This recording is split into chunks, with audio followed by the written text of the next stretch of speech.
Bonjour chers amis traders, comme chaque fin de semaine, analyse rapide du Bitcoin, du DAX, du CAC 40, de l'euro-dollar, du SP500 pour la semaine à venir, en mode investissement et en mode trading.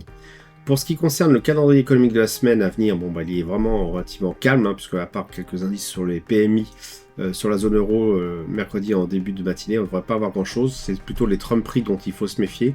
Ça a l'air de se calmer un petit peu quand même à ce niveau-là, et on va regarder justement l'impact que ça peut avoir sur nos courbes. Pour le Bitcoin exprimé en euros, bon là je vais mettre les bougies classiques, il ne s'est pas passé grand chose, la bougie de la semaine est relativement stable. On reste quand même en bas de ce range, alors peut-être qu'il faut ajuster effectivement. Et donc en ajustant, on se rend compte que on arrive pratiquement en bas du précédent range, et que donc toute intervention qui pourrait avoir lieu en ce moment devrait se faire avec un stop certes serré, mais quand même un petit peu plus bas que le range qu'on a pu avoir, le plus haut du range qu'on a pu avoir par le passé. On voit effectivement que la mèche ici pouvait certainement nous piéger.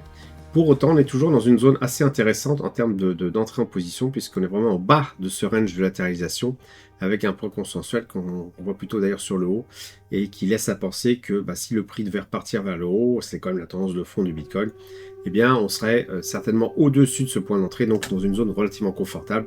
Donc des points d'entrée intéressants si on envisage une sortie par le haut du Bitcoin de ce range. Concernant le DAX, lui, il a repris un petit peu le poil de la bête, mais c'était plutôt à l'issue de la volatilité qu'il y a eu la semaine dernière. Ici, on voit qu'on a repris un petit peu de points vers le haut. Pour autant, on est quand même dans la zone, entre guillemets, la no man's land, puisque le point consensuel précédent, on est repassé au-dessus, celui d'après est bien au-dessus, et là, on est un petit peu dans une zone de flottement, on ne sait pas trop où le prix pourrait aller. Toutefois, il y a des choses assez rassurantes, puisqu'on voit que le RSI, il évolue au-dessus de la zone des 50, il n'y a pas eu de divergence baissière. On voit que le prix s'est rapproché brutalement, c'est vrai, regardez la tête de la bougie. Il s'est rapproché brutalement, le RSI, de la zone des 50. Il a l'air d'être en train de rebondir, ce qui laisserait à penser que le DAX va continuer ce qu'il fait depuis maintenant plusieurs mois, c'est-à-dire tout simplement en montée. Donc, on sera plutôt dans cette optique assez optimiste de ce qui pourrait se passer à l'avenir. Maintenant, on est quand même en train de flirter vraiment de... on est à la limite des 50, et il se pourrait tout à fait que, on plonge en dessous, ce qui ne veut pas dire que ça serait une dégringolade définitive, mais à minima, une oscillation autour des 50 entraînerait un range qui pourrait durer un petit moment. Donc pour l'instant, peut-être encore un petit chouïa trop tôt pour se dire que ça va repartir, mais les premiers éléments qui pourraient marquer une reprise sont en place. Le CAC 40, c'est un petit peu la même chose. On voit effectivement qu'on arrive au bas d'un range qui est d'une très grande amplitude quand même, faut le dire. Et on a rebondi dessus donc la semaine dernière. Là, on continue à remonter. Peut-être qu'on va rejoindre le point consensuel suivant, 7512. On voit au niveau du RSI, on a eu pas mal d'oscillations de part et d'autre de la zone de neutralité. Là, on est repassé en dessous. Donc on ne sait pas trop quoi dire sur le CAC 40. Moi, personnellement, je reste à l'écart de ce titre-là. Je cherche même pas à le shorter avec le SHT, tout simplement parce que c'est tout simplement illisible. Le graphique n'est pas lisible, il n'est pas clair en horizontant même long terme, puisque regardez, vous avez des divergences qui apparaissent sur le mensuel, le RSI qui se rapproche des 50, donc ils peuvent très bien valider cette divergence. Puis regardez la taille des mèches, tout simplement, c'est juste illisible. Là, c'est les portes de saloon. Moi, je reste à l'écart de ce type de marché. L'euro-dollar, quant à lui, a repris bien sûr du poil de la bête, comme la semaine dernière. Il a cassé le range dont je parlais, donc il fallait vraiment surveiller. Pour autant, c'est pas encore dramatique, c'est juste peut-être une incursion un peu plus haute que dans le range qu'on a pu avoir par le passé. On n'est pas encore en train de se satelliser pour une reprise à la hausse de l'euro par rapport au dollar.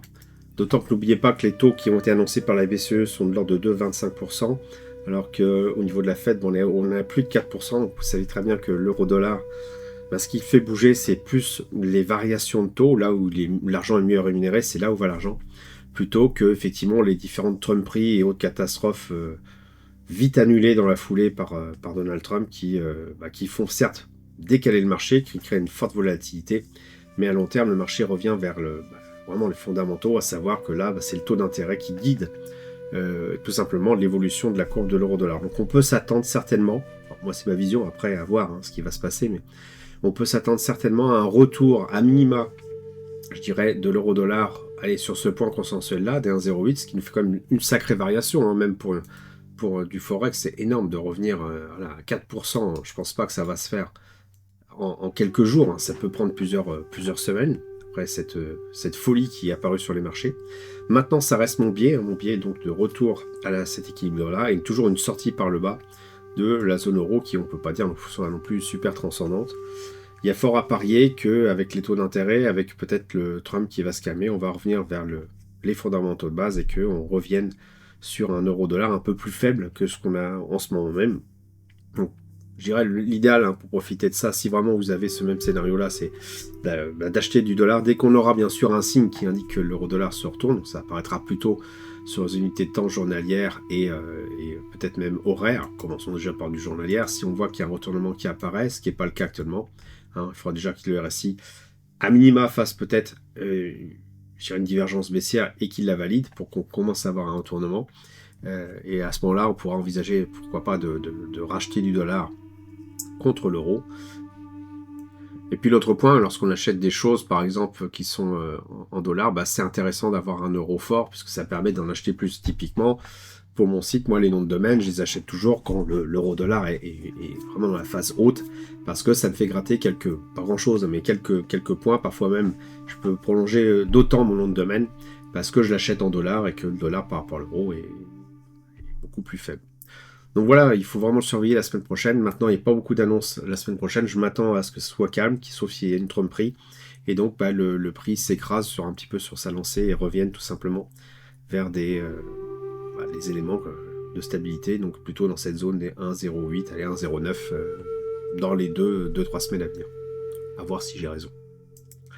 Le SP500, quant à lui, eh bien, il a corrigé un petit peu par rapport au début de la semaine.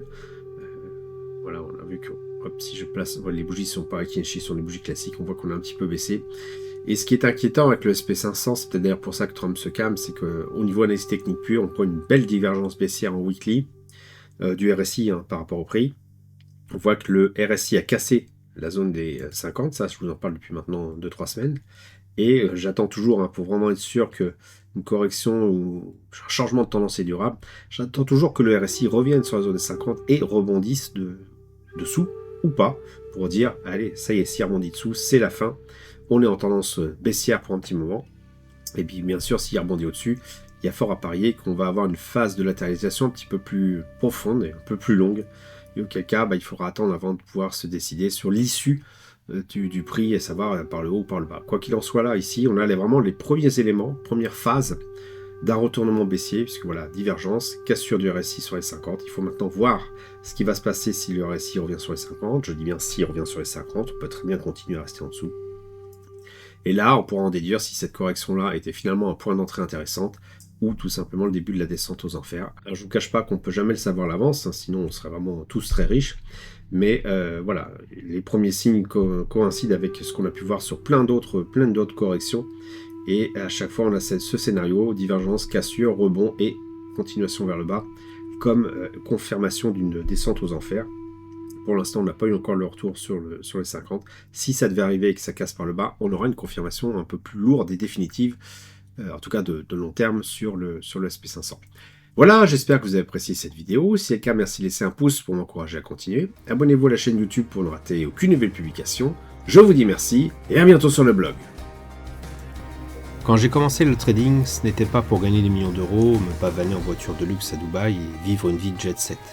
Bien au contraire. Mon objectif était tout autre. C'était avant tout de pouvoir être serein. Pas besoin d'être millionnaire pour ça. Non, moi je voulais juste être autonome et ne dépendre de personne pour faire mes choix de vie. Ce que je voulais, c'était pouvoir aller en bord de mer, me balader dans la forêt, me réchauffer au coin du feu dans ma petite maison, sans avoir à craindre de ne pas pouvoir payer le prochain loyer. Un objectif simple, puissant et réellement atteignable à la fois. Cet objectif, je suis en train de l'atteindre. J'ai ma petite maison pas très loin de la mer, elle est payée et ne me coûte pas très cher en entretien. Mon activité de trading me fournit une partie de ce dont j'ai besoin pour vivre. Pour le reste, j'ai encore une activité professionnelle, mais elle me sert plus à épargner qu'à vivre. Si vous souhaitez savoir comment je m'y prends pour gagner de l'argent avec le trading, je vous invite à vous inscrire sur le blog.